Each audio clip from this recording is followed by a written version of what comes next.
that is honestly what made me like start just trolling in every single way. Is that people were viewing me as the villain in this situation, like when I was dropped, that I was the villain, and I'm just sitting here in my head like, what? Like I just got fucked over harder than I've ever seen anyone get screwed, because it was literally like I had been on this team for 5 years. I think we both got screwed over in that scenario. Yeah, probably. Because we had something fucking dope about to happen. Yep. And then two dudes said yes all the way through, and then in the very last day they're like, they held their hands while fire and gasoline, or flames and gasoline. Yeah, Modern Warfare 2 campaign style. Yeah, I was just as upset about that whole situation. Yeah, right. And no, I know. I trust me, I know. So anyway, but it was like at the end of the day, like so I don't know if you know this, I stopped doing stories with Dexerto. Anyone who spun it as like there's a good guy and there's a villain, like immediately just don't fucking talk to me. Because in my eyes, I was just like, dude, this guy Seth was supposed to be, you know, the best man at my wedding.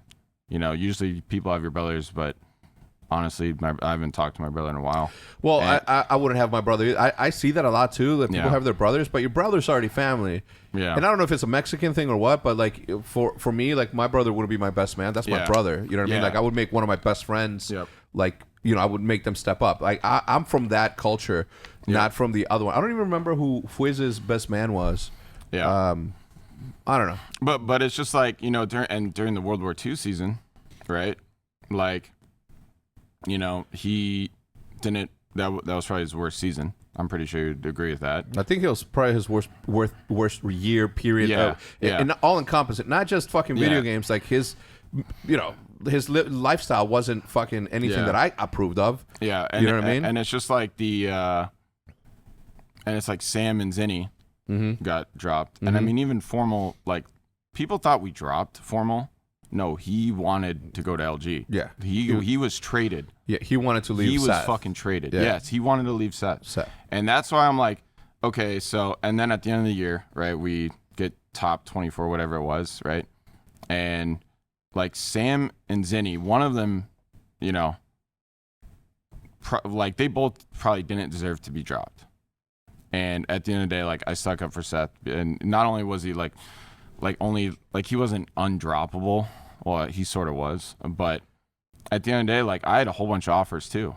Like, yeah, of course. Like I had a whole bunch of stuff, and I chose to stay. Like I chose the path of like loyalty, and I firmly believe like if you jump teams left and right, like that's terrible. Yeah, that's terrible. You lose a lot. You lose like almost like a characteristic trait of you. Yeah, of yourself. And people say that's my worst characteristic. Right? They fucking judge me every day for still being friends with Embo, still being friends with fucking Nick and these guys. You know what I'm saying? But I know what I do. Like I know what role they play here. Like they don't even know how much they fucking get paid. Yeah. And they're always saying it's too fucking much. Yeah. You know what I mean? Like they don't fucking know. Exactly. So anyways, I stuck with Seth through his bad year.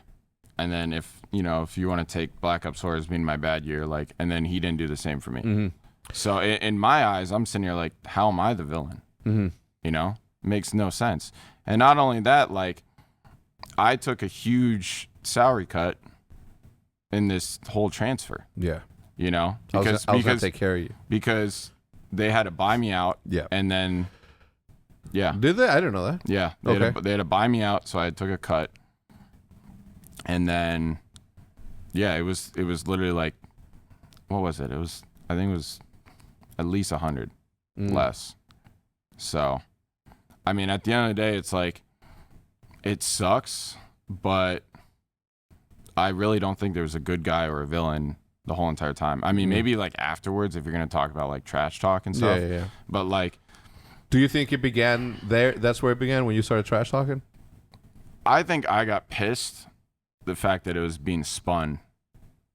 That's something else that it wasn't? Something else than like me being the bad guy in this situation. I'm just sitting there like thinking, how the fuck is that possible? How am I the bad guy in this? You know, because it was being spun that way before I even said anything. You know? I don't remember. Like even our announcement video was like, which I mean, I know you guys will meme it and people will be like, yeah, that was cringe. But I think it was pretty fucking... I thought it was dope, yeah. I thought it was... Because I was like, dude, I don't want some slow motion walking. Like, you have my crossed arms. Like, I'm, you know, back towards the camera walking away into the sunset. You know, some corny shit like that. Yeah, I was like, let's do something different. Like... Yeah. It was good. It was a good. Like, it's like a mini documentary. In any other situation that I think that could have been like one of the best shit fucking ever. Like even your narrative and the way that you your story. That shit was fucking. We spent like 4 hours on like 3 minutes worth of just just in a dark room with the mic like this. Look, like, I will say this: like Envy does have like fucking super talented fucking video people and editors, like 100%. Corey, shout out Corey, shout out fucking Kane. I don't know anybody else. That's the only people I know. Joe Fries. Yep. Yeah, Joe Fries. He was here the whole year. Yeah, he was here. He's.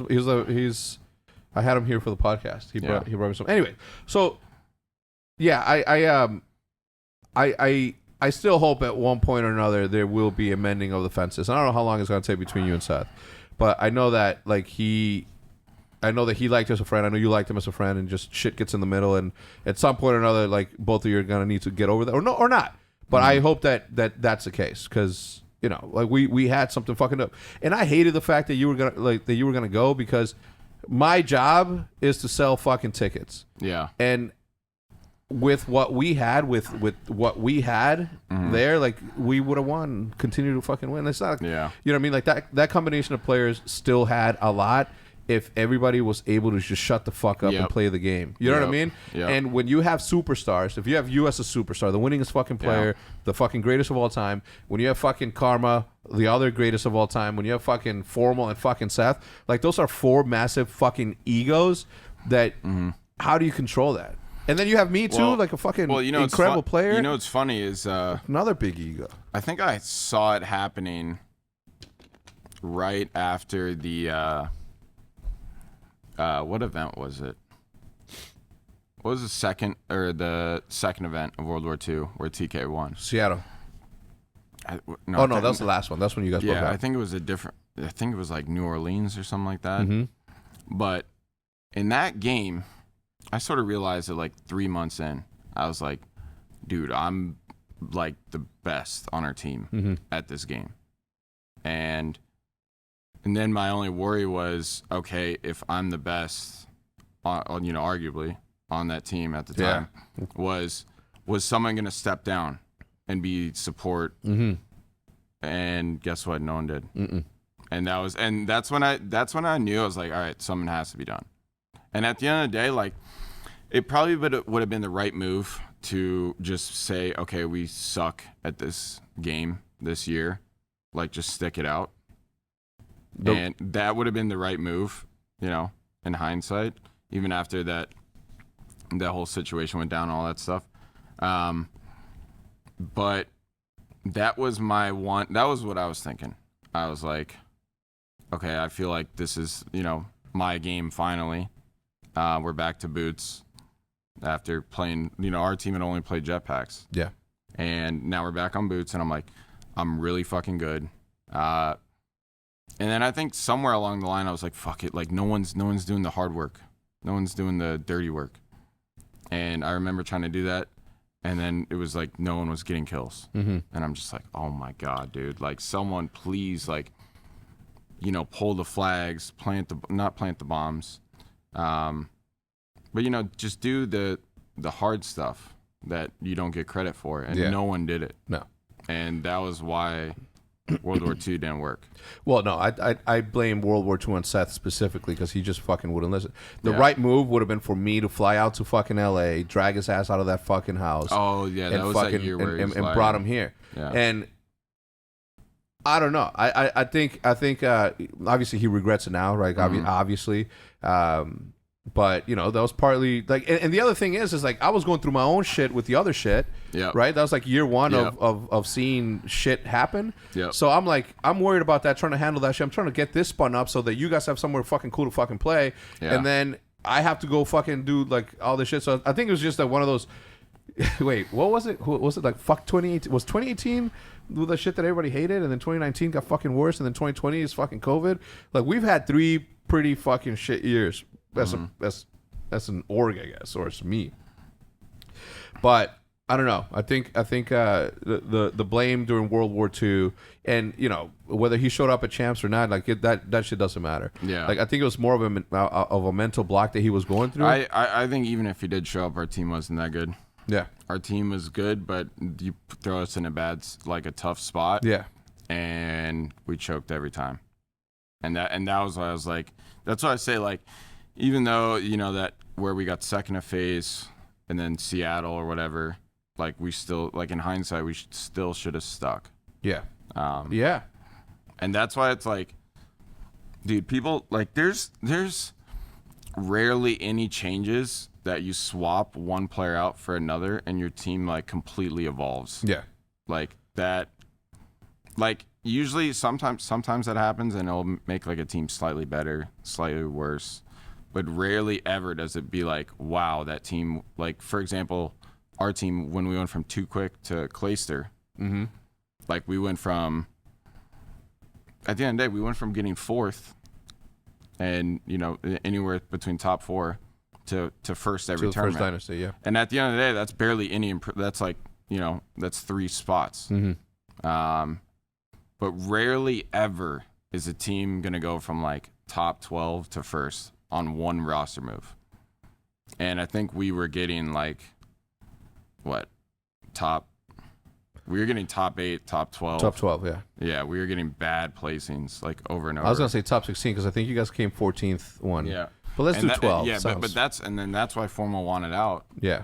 Which I couldn't really blame him. I couldn't blame him either. Yeah. You know, the way that shit, the way that whole thing fucking went down, right? From us saying, well, you're not hanging out with us and that's affecting it. And, you know, him being like, what the fuck, that's bullshit. That's not true. And I guess it's not really if you think about it. Yeah. And then, you know, there's a lot of finger pointing. That I would say that this year on my team, that it's still true.